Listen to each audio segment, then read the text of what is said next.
സകൃതകൃതാവായ നാട്ടുകാരെ ശ്രദ്ധിക്കുക, കലാപരിപാടികൾ തുടങ്ങാൻ ആരംഭിക്കാൻ. വി ശിവൻകുട്ടിയെ ലോകം അറിയപ്പെടുന്നത് അങ്ങിരിക്കുന്ന ചേംബറിൽ കയറി ആ കമ്പ്യൂട്ടറിലും കസേരകളും എല്ലാം തല്ലിപ്പൊളിച്ച് മുണ്ടുമടക്കി കുത്തുനിന്ന് ആനന്ദ നൃത്തമാടിയ ആളാണ് വി ശിവൻകുട്ടി. അന്നാണ് ലോകമാദ്യമായി വി ശിവൻകുട്ടിയുടെ ശുഷ്കാന്തി ലോകമെമ്പാടും കണ്ടത്. ഹരിചന്ദനത്തിലെ നിരഞ്ജൻ ഉണ്ണിമായോട് കാണിച്ചതിനേക്കാൾ കടുപ്പം. ERD സ്ഥാപിച്ച LDF അല്ലാതെ മറ്റാരുണ്ട് എന്നുള്ള ബോർഡുകൾ കേരളത്തിൽ എല്ലാ ജംഗ്ഷനിലും ഇപ്പോൾ ഉണ്ട്. അത് മാറ്റരുതെന്നാണ് എനിക്ക് മുഖ്യമന്ത്രിയോട് അഭ്യർത്ഥിക്കാനുള്ളത്. ആ ബോർഡുകളാണ് ഇന്നിപ്പോൾ UDFന്റെ ഐശ്വര്യം. തട്ടിപ്പാണെന്ന് നിങ്ങൾക്ക് മനസ്സിലായല്ലോ. ഞാനൊരു ഇഞ്ചക്ഷൻ കൊടുത്താൽ അത് കൊടുത്തതാണ്. ഐ എം എ ഡേഞ്ചറസ് മാൻ. വാസവൻ എന്ന് പറയുന്ന മന്ത്രി സാർ സ്വർണം കെട്ടത് ആരപ്പ, സഖാക്കളാണ് അയ്യപ്പ എന്നുള്ളത് സഖാക്കന്മാരുടെ ഫോണുകളിൽ പോലും ഇപ്പൊ റിംഗ് ടൂണാണ്. അയ്യോ ഇച്ഛി അങ്ങനെ പറയാൻ പാടില്ല. വീണ ജോർജ് എന്ന മന്ത്രി, അവരോട് എത്ര നന്ദി പറഞ്ഞാലും മതിയാവില്ല. കാരണം എന്താണെന്ന് ചോദിച്ചു കഴിഞ്ഞാൽ അവരെ കുറിച്ചൊരു സിനിമ എടുക്കാൻ തീരുമാനിച്ചിരിക്കുകയാണ്. ഫ്രം വെന്റിലേറ്റർ ടു ഹോം എന്നാണ് ഈ സിനിമയുടെ ഇതിവൃത്തമായിട്ടുള്ളത്. ഫുൾ മാർക്കാ, അതിൽ നിനക്ക് അഭിമാനിക്കാമല്ല.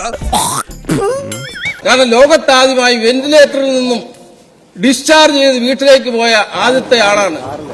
ട്രംപിന് പോലും അങ്ങനെ സംഭവിച്ചിട്ടില്ല. ഞാൻ വരുന്നത് ഇവിടെ അത്രയ്ക്ക് പബ്ലിസിറ്റി ആയോ? MLA ആയ എറണാകുളം നിയോജകമണ്ഡലത്തിലെ P. രാജീവിനെ കുറിച്ച് അദ്ദേഹം ഇതുവരെ തോൽവിയെ സമ്മതിച്ചിട്ടില്ല സാർ. ഈശ്വര, ഇവിടെ ആരില്ലല്ലോ ഇതൊന്ന് പറഞ്ഞു ചിരിക്കാനായിട്ട്. അദ്ദേഹത്തോട് പത്രക്കാർ ചോദിച്ചു ഈ തെരഞ്ഞെടുപ്പിൽ എന്താണ് സംഭവിച്ചത്. ആഗോളതലത്തിലുണ്ടായ ചില മാറ്റങ്ങളുടെ അടിസ്ഥാനത്തിൽ വന്ന വ്യതിചലനങ്ങളുടെ ഭാഗമായി ഉണ്ടായ ഉരുത്തിരിഞ്ഞു വന്ന ചില മാറ്റങ്ങളായിട്ടേ ഇതിനെ കാണാൻ കഴിയുള്ളതാണ്. ഇതൊക്കെ വിശ്വസിക്കുവോ? പിന്നെ വിശ്വസിച്ചിട്ടുണ്ട്. എന്റെ ദൈവമേ, ഇവന്മാരിത് എന്ത് ഭാവിച്ച? ഇനി ഇതൊക്കെ കണ്ടോണ്ട് ആരൊക്കെ വരുമെന്ന് ദൈവത്തിന് മാത്രം അറിയാം. വീണ്ടും അദ്ദേഹത്തോട് പത്രക്കാർ ചോദിച്ചപ്പോൾ ഹോർമീസ് കടലിടുക്കിനിടയിലൂടെ വന്ന അന്തർവാഹിനിയിൽ നിന്ന് ഒലിച്ചു വന്ന ലാവയിലൂടെ പ്രവഹിച്ച ചില മാറ്റങ്ങളാണിതെല്ലാം എന്നത്. നിനക്കറിയാമോന്ന് എനിക്കറിയില്ല, എനിക്കറിയാമോന്ന് നിനക്കും അറിയില്ല. എനിക്കും നിനക്കും അറിയാത്ത കാര്യങ്ങൾ അവർക്കറിയുമോന്ന് ആർക്കും അറിയില്ല.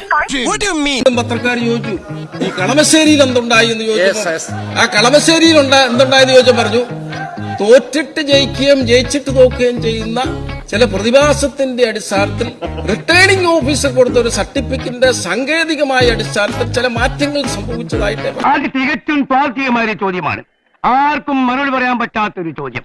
ജയിച്ചു വന്ന പ്രതിപക്ഷ നേതാവിന്റെ കസേരയിൽ നിന്ന് അങ്ങ് എന്ത് ചെയ്യുമായിരുന്നു? ജോസിന് എന്താ ഐഡിയ പറയാണ്ട്? എന്താ ജോസേ?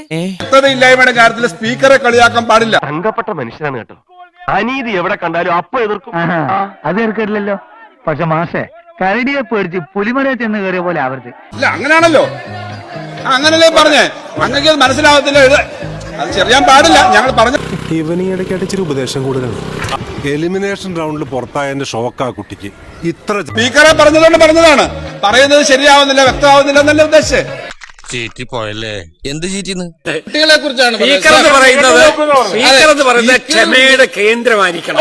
നമ്മൾ പ്രതീക്ഷിക്കുന്ന പോലെ മറ്റുള്ളവർ പെരുമാറുമെന്ന് കരുതാൻ ന്യായമില്ല. എനിക്ക് എന്റെ രീതി, നിങ്ങൾക്ക് നിങ്ങളുടെ രീതി. ആത്മാർത്ഥയില്ലാത്ത ഇയാളെ പിന്നാലെ നടക്കുന്നതിൽ ഭേദം ജയിലിൽ കിടക്കുന്ന.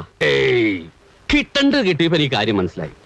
അടി കിട്ടിയതിനു ശേഷം ഞാനൊന്നും മിണ്ടാൻ പോയില്ല. കഴിഞ്ഞ ദിവസം ഞാൻ എറണാകുളത്തും തിരുവനന്തപുരത്തേക്ക് പോരുമ്പോ ഒരു യാത്രക്കാരൻ എന്നോട് ചോദിച്ചു നിങ്ങൾ എവിടെ പോകുന്നു, നിങ്ങളെ കണ്ടുപരിചയമുണ്ട്. ഞാൻ പറഞ്ഞു ഞാൻ ഇന്നയാളാന്ന് പറഞ്ഞു. അപ്പൊ അദ്ദേഹം കണ്ണൂരിൽ നിന്ന് വരികയാണ്. അപ്പൊ അദ്ദേഹം പറഞ്ഞു ഞങ്ങളുടെ നേതാവ് പിണറായി വിജയനാണ്, ഞാനൊരു ജോത്സ്യരാന്ന് പറഞ്ഞു. ദൈവമേ, എന്നെ മാത്രം രക്ഷിക്കണേ. സംഭവമുണ്ട്, എനിക്കിനി തൂറാനുള്ള സമയം കിട്ടുമോ എന്തോ. നിങ്ങൾക്ക് അദ്ദേഹത്തെ ഒരു പുല്ലും ചെയ്യാൻ പറ്റില്ല. ഞാൻ പറഞ്ഞു ആയിക്കോട്ടെ. അദ്ദേഹം ഏത് പോസ്റ്റിലിരുന്നാലും 10 വർഷക്കാലത്തിലധികം ഇരിക്കും. ദൈവമേ, നീ എന്തേ കാണിക്കണേ? എന്നെ അവര് എങ്ങനെയാണ് കൊല്ലാൻ പോണെന്ന് ടോസ് ഇട്ട് നോക്കിയതാണ്. അതായത് പാർട്ടി സെക്രട്ടറിയായി 17 വർഷം ഇരുന്നു, മുഖ്യമന്ത്രിയായി 10 വർഷം ഇരുന്നു. ഇനി പ്രതിപക്ഷ നേതാവായിട്ടും നിങ്ങൾക്ക് അദ്ദേഹത്തെ ഒരു പുല്ലും ചെയ്യാൻ കഴിയില്ല. ബാലഗോപാൽ അത് കണ്ട് ശരിയാക്കാം. 1 2 3 കാലം പ്രതിപക്ഷ നേതാവായി ഇരിക്കട്ടെ എന്ന് ആശംസിക്കുന്നു. ഇനിയിപ്പോ നീ പെട്ടെന്ന് തിരിച്ചു വന്നിട്ട് ഇവിടെ ഒന്നും ചെയ്യാനില്ല. പതുക്കെ റെസ്റ്റ് ഒക്കെ എടുത്തിട്ട് നടന്നു വന്നാ മതി. കുറിച്ച് നല്ലത് പറയാൻ അവസരം തരാത്തതിന് ഞാൻ വിഷമത്തോടുകൂടി ഈ പ്രമേയത്തെ അനുകൂലിക്കുന്നു. നമുക്കത് വ്യക്തിപരമായി പറയാം. ഇതുപോലെ മിതമായിട്ട് ചെയ്യണം, ഓവർ ആക്കരുത്.